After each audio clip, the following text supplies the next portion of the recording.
Sa iba pang balita, tinawag na fake news ng Philippine National Police ang kumakalat sa social media kaugnay sa panghihikayat umano ng bagong liderato nito na sawayin ang utos ng Pangulo.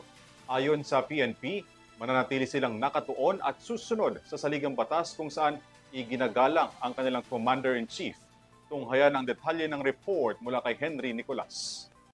Fabricated at malisyosong mensahe. Ganito inilarawan ng Philippine National Police ang ilang mga post sa social media kaugnay sa panghihikayat umano ni PNP Chief General Melencio Nartates sa mga pulis at militar na suwayin ang utos ng Pangulo.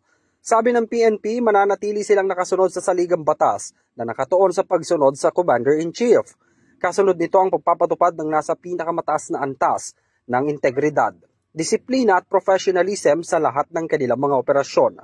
Sa kabila nito, pinuri naman ng ilang Manila-based civic leader ang pamumuno ni Nartates sa PNP na nagpapakita ng integridad at may disiplina, bit-bit ang mga nakaraang hinawakang posisyon. Ihinalimbawa rin dito ni Chairman Emeritus Jose Antonio Goitia ang nakaraang kilos protesta laban sa korupsyon noong September 21 kung saan naging mapayapa at maayos ang paghawak ng PNP sa sitwasyon. Naging malaya aniya ni Goitia ang pagpapahayag ng saloobin ng mga mamamayan kasunod na rin ang pagtitiyak ng PNP ng kaligtasan ng mga ito. Sabi nito, ang tahimik na pamumuno ni Nartates ay hindi kahinaan kundi lakas na ginagabayan ng konsensya.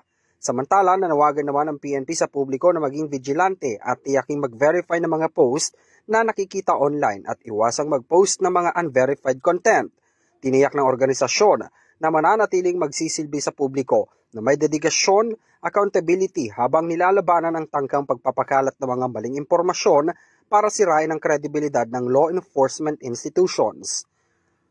Para sa EuroTV News, ako si Henry V. Nicolas, sumasaludo sa bawat Pilipino.